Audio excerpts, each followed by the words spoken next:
when you release a game, there's always a disclaimer that you have to put at the front of it that online experiences may change your game, right? It may not be the same. So even though it's team rated, if someone's going to start yelling profanities online, well, you can't control that. So there are some things you can do. It really depends per platform. So one is you do embrace everything. It's Wild West, and you appoint the community as sheriffs, right? So you say, you're an admin, you're an admin, you're an admin. These are people who are part of the community, and you say, hey, if someone's mouthing off or bad behavior, you can ban them, right? So you empower the community to do that. The other way to go about it is, and that's, you see that a lot in the PC space. In the mobile space, like iOS, you're going to have to do what I call a cookie cutter solution, which is you can't allow people to say whatever they want, but they can pick from drop-downs. Hello, I'm grumpy, I want this thing, and I'll award you this amount of gold for it, and this is your reward, and this is some type of snarky emoticon I'm going to put on there. So you give them enough tools to be self-expressive and create new content, but it's with a very limited, pre-selected array of comments or things you can say and do. So you can still have some personality, but it is restrictive.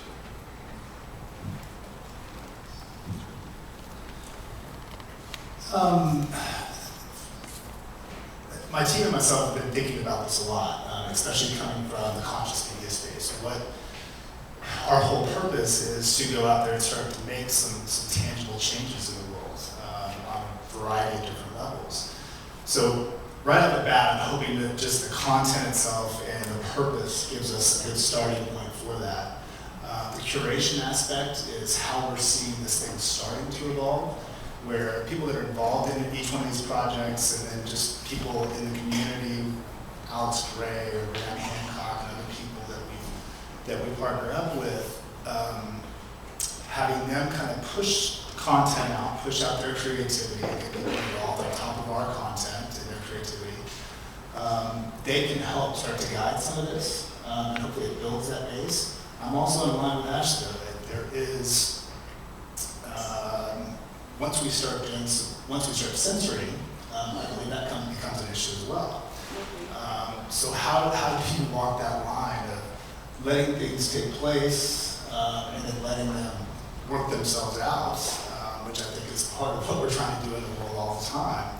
But I think the community, as you said, it really starts to come back to the community, and we encourage the community to speak up when somebody does something that we don't feel is in alignment with what we're trying to do.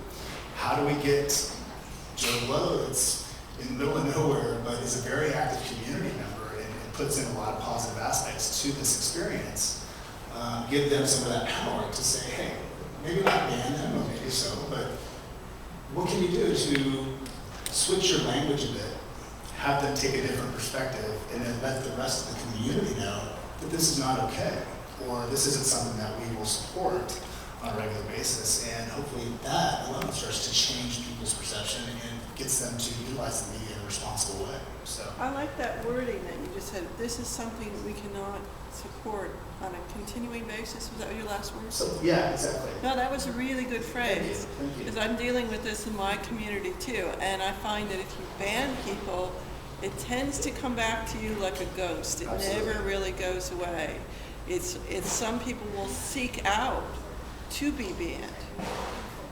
There are a lot of trolls out there. And that's the troll personality, but it's also sometimes a very creative personality that somehow, a friend of mine has said, is kind of an unsocialized puppy that has never learned other strategies to gain attention. Sure. And we've seen a lot of tragedies in the last few years in society of people like that. So especially in a creative society, do we really want to push people to that edge? So I'm wondering, in community, when you have left it up to the communities, have people come up with something more creative than banning or more complex? I mean, when I was working with kids years ago, my first job, one of the things they would do is somebody violated the rules, they would be timed out, which is kind of a banning, and they had a place for them to be timed out. And then there would always be remorse among the community for banning them, and someone would say, well, this is too hard, I'll go sit with you. And then they would actually physically bring them back into the group when they decided the time was up. And I left it up to them. So, And I'm they sorry, would always can- figure it Can we out. just actually reflect back, and I'm sorry, we should sorry. have given Claudia a mic. Oh, But just, sorry, can you sure. quickly reflect back what she was saying so that everyone can share? I'm gonna look. Oh, We have the audiences in the, I was just addressing the idea, and I really like the flow where this conversation is going about what can you do when people sort of act out, or as labels called a troll. Because I'm dealing with that right now in my community, and I think banning is something that just doesn't necessarily give you the result you would really like. So the question is, Thank- yeah. So what other creative things have people done besides banning? thank you. Thank you. Just two quick comments. In one example of this idea of banning, I don't know, everybody's probably familiar with TED. Graham Hancock just did a talk on there recently called The War on Consciousness. Well, he mentioned ayahuasca, and TED pulls the talk and is no longer allowed on TED. TED is about opening up new ideas and exchanging new ideas. The war on consciousness, and then it gets wiped off. The community was up in arms. Like, why are we taking somebody that's coming out here and then we're taking them off? Like, we've already invited them here to come do a talk. And I've come to the place now, and I've kind of seen it because of this and some other things, that I trust the community. There was a story recently that on social media, amongst all of us, there are more positive stories that are being put out than there are on nightly news. Makes sense, but it's something that's just gotten touched on. So I'm starting to feel like we want change in the world. You know, even if you live on the far right and you have this particular viewpoint on whatever it may be, from fracking to taking money from people, we as a community and we as a global group, I think, want change. And I think for the most part, the numbers are changing to make a difference there, as opposed to continuing the same kind of downward spiral. So I'm going to jump on that. But that was something that jumped out to me, was trusting the community on Finding a that. way to kind of poll the community or There's get another, the community question over response. there. This is a question entirely. Okay. My question was for John. So it seems like there's sort of two ways that you can do sort of what you're talking about. One is sort of a continuing story that you sort of start with the whole group and end with the whole group. And the other one is sort of a repeating story where where a group every day at the museum, the story sort of starts and sort of ends when you leave the museum at the end of the day. Is that incorrect? Yeah, it is, because the games were never planned to be that linear or to be enacted in one place. Okay. They emanated from the museum. Actually, one of the interesting things about the Smithsonian Games was that one of the things, the only thing that they wanted was footfall. They wanted bodies coming through the doors. And what they didn't understand, and the most successful thing that we gave to them, was that we inhabited their digital space. And they'd never even considered that their digital space was habitable. So, so it's not necessarily, the bricks and mortar. It's not it's not place location. I mean, you can have great live events. You can do very surprising theatrical things where you ask people to mass and do things. But basically, the games, real transmedia for me is it starts at a live event, it morphs to your cell phone, it goes to your tablet, it goes to your desktop, it goes back to a museum, it goes, it flows, it just all flows. Right, okay. Acoustic space, right? Acoustic Marshall space. McLuhan. Let's as we round up to finish the evening, couple more questions. Actually, I was looking at Ash because I wrote down a question, and then you even show that you're actually also going to have Hansel and Gretel, and I was looking at how much Grimm there is out there right now. How many Grimm tales? There's the Grimm TV show, there's Once, there's Snow White, and the Huntsman, there's Gurimira, there's Hansel and Gretel, Hansel and Gretel, Witch Hunters, and Get Baked. The same year. And now your awesome game world, and it's beyond just Grimm. It's this return to folklore, return to mythology, you know, from Buffy and Xena to where we are today. There's, I think that's a question to all three of you. Why are we still in the same stories?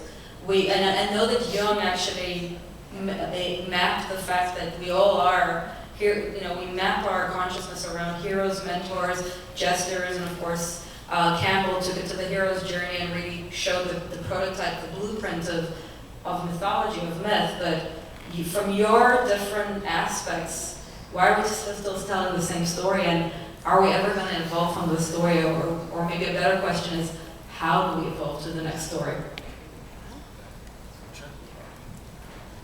So I'm going to give the academic answer first, and then what I believe is the commercial answer second. Academically, it's the human experience.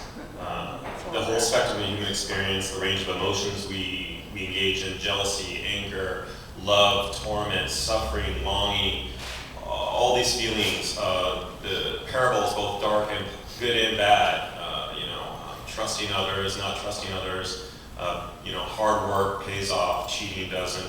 These are parables mixed in with the human experience. So a parable is a story with a lesson, but with human actors. A fable is also a story, but it has animal actors, magic, stuff like that. So that's the academic answer.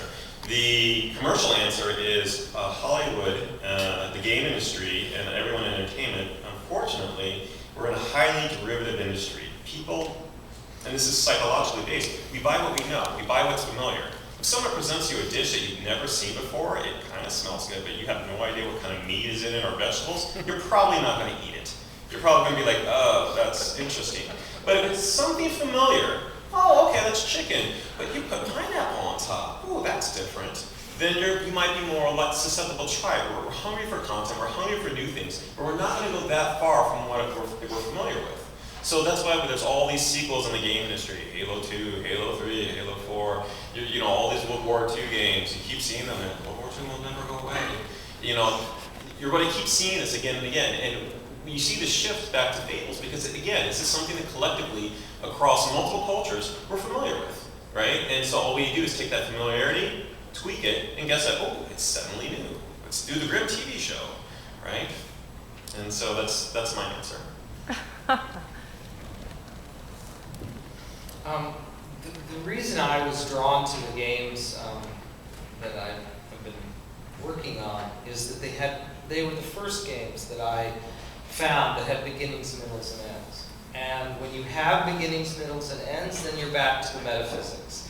And you're back to the notion of heroes and villains. And so that's something that's core, that's at our core.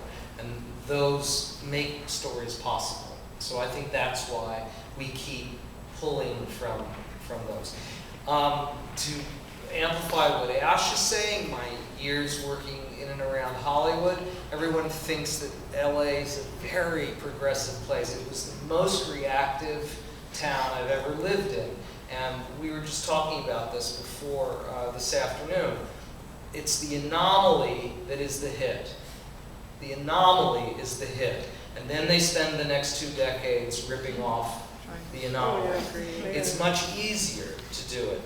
And then I have one other thing, one observation I had, and I don't know if you agree or not, but but 2008 really affected me. What happened with the financial industry and how much it still controls and how big this does control our lives. Because I suddenly awakened one day and I said, what is all this vampire and zombie stuff? What is going on? And I suddenly realized that we are playing out. We all know. Walking Dead, we're all the We Walking are. We Dead. know we're not in charge. Yeah. And that Goldman Sachs is the vampire squid. And do you know what I mean? And we know it. We know it in our gut. And creators know it, and the audience knows it. And everyone is gravitating toward it because it's a story that at the moment makes a lot of sense. That you're being eaten alive.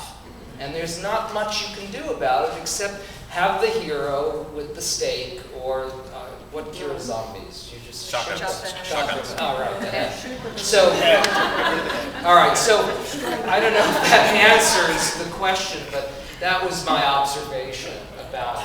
And I think, by the way, I think it's fading, and because I think the awareness, I think Occupy drew on that, and was a very, very important educational tool, and demystified the financial community so that people could understand it. And the more knowledge and information you get, the less of the bogeyman is out there, the more power you have. So, and I like the fact that it's morphing back into fables and fairy tales, and because those seem to have a pureness of storytelling to me. And the zombies and the vampires are interesting enough, but they, I can't explain it. It's very frustrating. It's very frustrating that it all suddenly became zombies and vampires.